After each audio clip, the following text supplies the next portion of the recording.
권정칠 기자 어서 오세요. 안녕하십니까. 앞에 파리 테러 그 음악 현장 들으시면서는 가슴이 좀 먹먹해지시죠? 그렇습니다. 13일에 금요일 밤에 갑자기 일어난 사건, 그 일에 대해서 많은 세계가 사실 분노하고 있고 추모하고 있고 그렇죠. 그럼요. 예. 페이스북 보니까 Pray for 파리. 파리를 위해서 기도하자. 예. 이런 문구들도 계속 보이고요. 네. 프랑스 국기들 보이고 막 그렇더라고요. 다들 이제 그 프로필 사진에 프랑스 삼색기를 입히는 더 씌우는 그런 프로필 사진을 많이 바꿨죠. 아주 우리나라에도 유명인들, 국회의원들 많은 사람들이 바꿨습니다.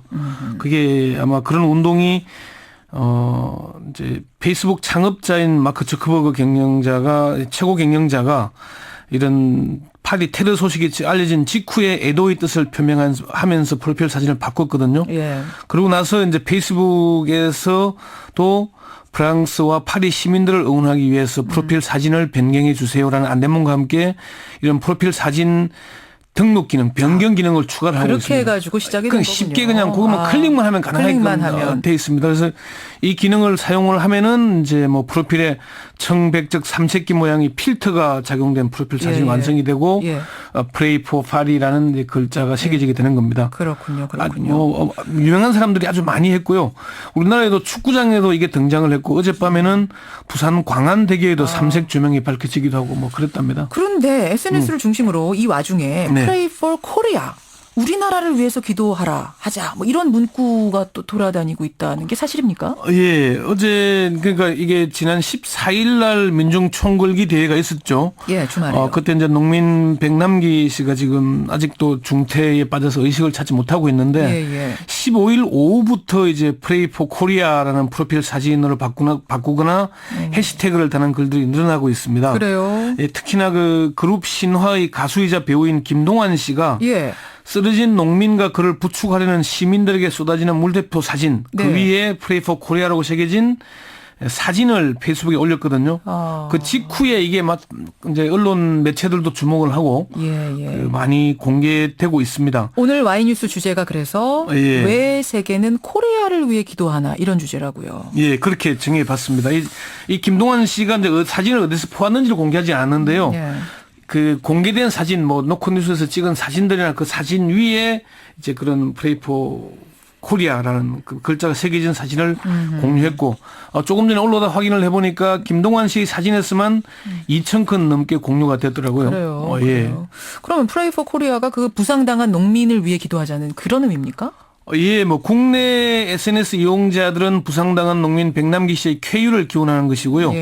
그렇지만 트위터나 페이스북에서는 해외에서도 그런 문구들이 나돌고 있는데. 해외에서도요? 예. 그런 글에는 Pray for Korea는 한국의 민주주의가 심각하게 위협당하고 있다. 그런 우려를 표명하는 그런 글자도 있는데 일본 글도 있고 영어도 있고 다른 나라 글도 많았는데 제가 외국어가 짧아서 다 내용은 다 못 봤습니다만은 트위터나 페이스북에 올라온 사진들을 보여줄 수 있으면 좋겠는데 이 라디오의 한계이긴 합니다만은 좀 찾아보시면 되겠네요. 정말로 Pray for Korea라는 문구들이 지금 돌아다니고 있는가, 운동이라고 할 만큼 확산되고 있는가 좀 확인을 해보시고요.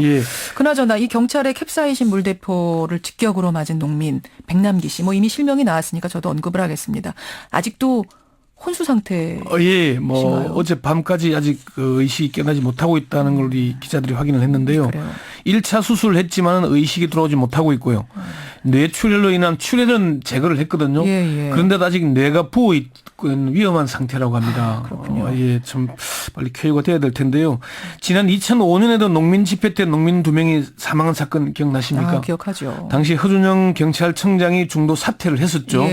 그때도 농민 2분이 곧바로 사망한 게 아니고 한 열흘 정도 이렇게 의식이 깨어나지 못하고 있다가 사망한 것이었거든요. 맞아요. 혹시 참 우려가 많이 됩니다. 근데 이런 와중에 지금 이제 실시간 검색어를 보면 어제부터 지금까지 새누리당 이완영 의원의 이름이 검색어에 올라 있어요. 그래서 무슨 일인가 하고 제가 찾아봤더니 이완영 의원이 미국에서는 경찰이 총 쏴 죽여도 정당하다 이런 발언을 해서 지금 논란이 일고 있는 거더라고요. 8-9건에는 정당하다 그런 얘기했죠. 새누리당 이완영 의원 경북 고령 성주 칠곡 출신인데요. 초선이고요. 14일 민중 총궐기 대회 도중에 경찰이 쏜 캡사이신 물대포입니다. 그냥 물대포도 아니고요. 백남기 씨가 맞아 중태에 빠진 데 대해서 야당과 시민단체 등이 살인적 과잉 진압이라고 비판을 하니까 이거를 정면으로 반박하면서 경찰을 옹호했거든요. 그러면서 어제 아침에 그 새누리당 초재선 의원 모임인 아침소리 회의가 있었는데 그 회의에서 이완영 의원이 미국 경찰은 폴리스 라인을 벗어나면 그대로 패버린다. 그게 오히려 정당한 공권력으로 인정받는다. 이 의원은 더 나아가서 최근 미국 경찰은 총을 쏴서 시민이 죽는데 10건에서 8, 9건은 정당한 것으로 나온다. 발언 내용 잠시 한번 들어보시죠. 폴리스 라인을 벗어나면 뭐 미국 경찰은 그냥 막 해버리잖아요. 정당한 공권력으로. 최근에 미국 경찰들이 이제 총을 쏴가 시민들이 죽는데 이게 뭐 소리가 뭐 좀 정당한 거라고 소리가 울려서 잘 안 들리지만 제가 소개해드리는 문구 그대로거든요. 이 의원은 범인으로 오해를 받은 사람이 뒷주머니에서 사실 총을 꺼내는 게 아닌데도 총을 꺼내는 걸로 인식해 경찰에 총을 쏴서 죽여도 그걸 당당한 공무로 본다. 이런 것이 선진국의 공권력이 아닌가 이렇게 얘기를 했어요. 근데 지금 이 농민 같은 경우에 총을 꺼냈던 게 아니잖아요. 범인도 아니죠. 사실 집회에 참석한 것이었는데 차벽을 막아놓고 하니까 거기에 이제 뭐 좀 반발해서 한 것이었는데 그렇게 얘기를 했고요. 역시 초선인 박인숙 의원도 서울시청 주변은 1년 내내 시위 일정이 꽉 차 있다. 선진국에서 이런 야만적인 국가가 어디 있느냐. 미국에서 일반인을 쏜 게 놀랍게도 무죄로 나온 게 많다. 물대포는 한 사람 다쳤다. 이렇게 얘기를 한 사람 다쳤다. 겨우라는 말은 안 했지만 약간 그런 뉘앙스를 깔고 있기 때문에 지금 또 논란이 되고 있는 거고요. 이게 국민을 대표하는 국회의원이 맞는지 참 의심이 들게 하는 발언들이었던 겁니다. 이게. 그러네요. 이완영 의원 같은 경우에는 세월호 참사 때도 이런 논란이 있었어요. 그렇죠. 지난해 7월에 청문회 이제 청문위원회였는데 세월호 유가족들을 향해서 가족이 전문 지식이 있나 이성이 있나 이런 발언을 해서 비난을 샀었죠. 세월호 유가족이 이성이 있나? 그게 이제 김석균 해양경찰청장에게 구조 작업할 때 가족 동의를 받으면서 하는데 내가 보기에는 정부가 전문성을 갖고 독단적으로 하면 되고 가족한테는 소통 차원에서 하면 된다. 가족들이 전문 지식이 있나 이성이 있나 뭐 그런 식의 얘기를 한 겁니다. 사실 이완영 의원의 말이 맞기 위해서는 김현정이가 지적한 대로 차벽이 등장하지 않아야 합니다. 미국에서 차벽이라는 게 없잖아요. 그렇죠. 그리고 정치적인 의사를 밝힌다고 경찰이 물대포를 쏘거나 그러지는 않지 않습니까? 좀 새누리당에서는 파리 테러를 계기로 경찰의 온정주의를 비판하거나 더 엄격하게 대응해야 된다. 이런 주문들이 잇따르고 있거든요. 또 인권 침해 논란이 일고 있는 통신비밀보호법이나 테러방지법 등을 빨리 통과시켜야 되게 한다. 이런 주장을 하기도 하고요.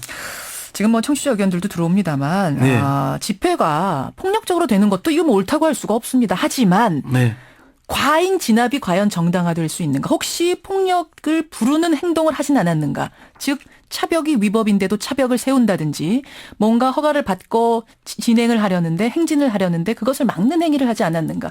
이 선후 관계를 좀 뒤집어 볼 필요가 있다는 거죠. 그러니까 가장 우선인 것은 10만 명이나 되는 농민들, 노동자들이 왜 모였겠느냐. 왜 민중 총궐기 대회가 일어났는가. 여기에 대해서 국민들이 관심을 가져야 되고 언론들이 왜 이런 집회가 열릴 수밖에 없는가에 대한 설명을 해야 되거든요. 그런데 그런 설명은 없고 무조건 폭력은 안 된다는 얘기만 몰아붙이면은 그러면은 목소리를 낼 것이 없는 농민 노동자들은 어디서 목소리를 내겠습니까? 아무도 마이크를 주지 않고 어떤 언론도 주목하지 않는 그들은 어떻게 의사를 표현해야 하는가. 광장에서밖에 떠들 수밖에 없는 구조인데 그걸 경찰이 차벽으로 막고 물대포로 직접 쏘아버리잖아요. 그런 문제를 제대로 바라봐야 한다는 거죠. Pray for Korea 운동이 왜 확산되는가. 오늘 Y뉴스. 여러분은 어떤 답을 가지고 계십니까? 권영철 선임 기자 수고하셨습니다. 네.